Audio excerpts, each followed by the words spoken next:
नमस्कार. नमस्कार. आपलं नाव? मारुती किसन अत्तरकर, राहणार कासार शिंदे तालुका कराड, जिल्हा सातारा. आपला व्यवसाय काय आहे? आता माझा व्यवसाय काय नाही. आता मी घरी असतो, मस्सी घेऊन जातो, पण आता वय झाल्यामुळं मी आता कधी जातो कधी नाही. संत रामपालजी महाराजांची गुरुदीक्षा आपण कधी घेतली? 2018 साली मी सद्गुरू रामपालजी महाराजांची दीक्षा घेतली. संत रामपालजी महाराजांची गुरुदीक्षा घेण्या अगोदर आपण व आपला परिवार कोणती भक्ती साधना करत होतात? आमचा परिवार तरी काय, मी 16-17 कळायच्या अगोदरच मिलिटरीत गेलो आणि त्याच्या अगोदर मी स्वतः रामभक्ती करायचो. असं मी राम राम राम म्हणायचो तोंडावर घेऊन. नंतर मी कळायला लागल्यानंतर आमच्या शेजारी त्या ओव्याचा कार्यक्रम असायचा आणि त्यात ते धनगर म्हणायचे, ते राम हनुमानजीची कथा सांगायची. मग मी हनुमानजी भक्तीकडं वळलो, का तर हनुमानजी हे ताकदवार आहेत, रामाला मदत केली म्हणून मी हनुमानजीची पण भक्ती करू लागलो. नंतर मी हळूहळू कळायला लागल्यानंतर मी मिलिटरीत 21 वर्षाच्या दरम्यान गेलो. माझं ट्रेड मेकॅनिकल होतं, त्यामुळं त्या कपडे बिपडे भरायचे, मी आंघोळ करायचो आणि हनुमानजीची डोळे मिटून शनी भक्ती करायचो. आणि जेवाय गेलो म्हणजे ज्या दिवशी मटण डे असायचा मटण पण खायचो, दारू पण प्यायचो आणि जे असेल ते तिथलं सर्व काम पण करायचो आणि सगळं खायचो. सर, संत रामपालजी महाराजांच्या मार्गाबद्दल आपल्याला माहिती कशी मिळाली आणि आपण त्यांच्या शरणात कसे आलात?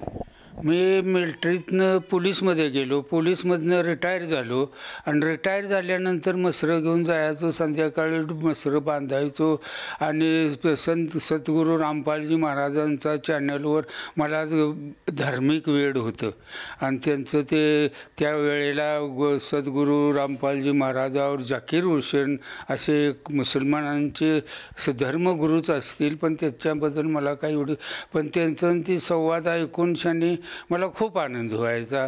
मग मी बसून दारू वगैरे प्यायचो आणि आपलं घरी जाऊन शनी परत जेवायचो आणि मग झोपायचो. त्याच्यानंतर असं बरेच दिवस ऐकत गेलो. मग मी ती खाली चॅनलवर आल्यानंतर त्या पोरालाच विचारायचो मी, म्हणजे माझ्याबरोबर असायचं त्याला. ते म्हटलं त्याच्यावर फोन केल्यानंतर तुम्हाला सांगतील. मग तिने मी फोन केल्यावर सांगितलं की कोल्हापूरला जावा. नंतर तिथं प्रथम मंत्र कोल्हापूरला जाऊन शनी घेतला. सर, जसं तुम्ही सांगतात की टी व्ही चॅनलच्या माध्यमातून संत रामपालजी महाराजांचं ज्ञान आपल्याला कळालं, त्यांच्याबद्दल आपल्याला माहिती मिळाली आणि आपण कोल्हापूरला जाऊन संत रामपालजी महाराजांची गुरुदीक्षा घेतली. मला हे विचारायचं की जेव्हापासून आपण संत रामपालजी महाराजांची गुरुदीक्षा घेतली त्यानंतर आपल्याला आपल्या वैयक्तिक जीवनामध्ये काय काय बदल आढळले किंवा काय काय आपल्याला अनुभव त्यातून आलेत? सगळ्यात मोठा अनुभव म्हणजे माझी शरीर प्रकृती ठीक झाली. शरीर प्रकृती ठीक झाल्यामुळं त्याच्या आधी मला उठाय पण यायचं नाही, बसाय पण यायचं नाही, पण नाम जसं जसं मी करीत गेलो तसं मला काहीच रोग नाही असं मला वाटायला लागलं. आता काय नाही, नाहीतर मी गाडीवर बसलो की साईडला दुखायचं, या बाजूला असं इकडं असं साईडला दुखायचं, ते सगळं राहिलं. सर, जेव्हापासून आपण संत रामपालजी महाराजांच्या शरणात आल्यानंतर आपल्याला काही व्यसन वगैरे होते का? कारण आपण मुख्यतः वर्णन केलं की आपण एक मिलिटरीमध्ये कार्यरत होतात, त्याचप्रमाणे आपण पोलीस खात्यातसुद्धा काम केलेलं आहे. तर त्यावेळेस आपल्याला काही व्यसन जडले होते का? आणि त्या व्यसनापासून आजच्या कंडिशनला आपली परिस्थिती आज काय आहे? पूर्वीपासूनच मी म्हणजे मिलिटरीत जायच्या अगोदरपासून लहान वयापासूनच मी, कारण आमच्या शेजारी पहिली हातभट्टीची दारू मिळायची. एक माणूस त्याला मी पाणी आणून दिलं की तू मला गपचूप एक कपभर दारू प्यायचा.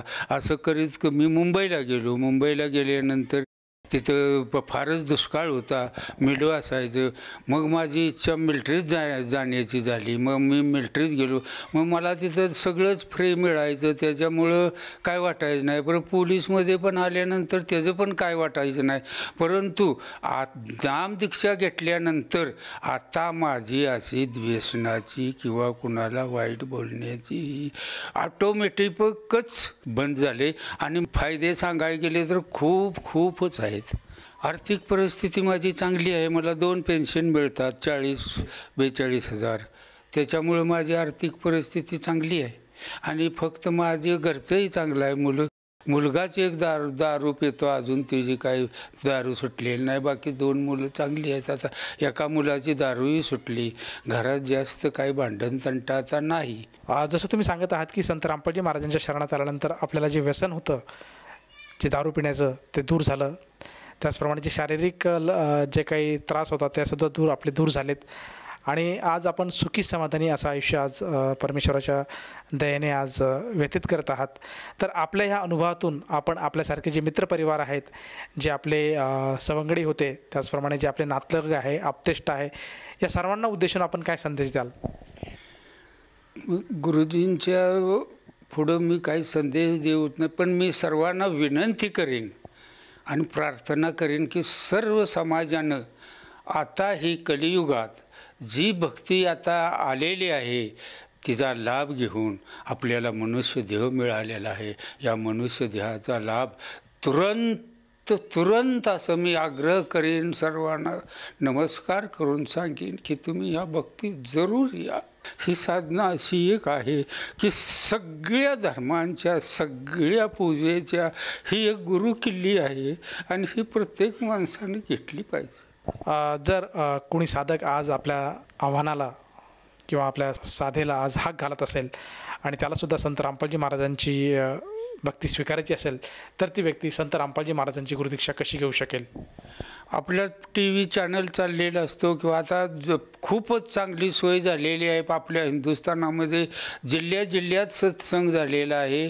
प्रत्येक जिल्ह्यात त्याची माहिती तुम्हाला, आणि ज्ञानगंगा हे पुस्तक आम्ही बरेच ठिकाणी गावोगावी जाऊन जगण्याचा मार्ग, भक्तियोग अशी पुस्तकंही देतो. ती तुम्ही जरूर घ्यावी आणि त्याचं थोडं जरी तुम्ही वाचन केलं तर तुम्हाला निश्चितच ह्या कलियुगात देव आणि भक्ती कशी करायची हे कळेल.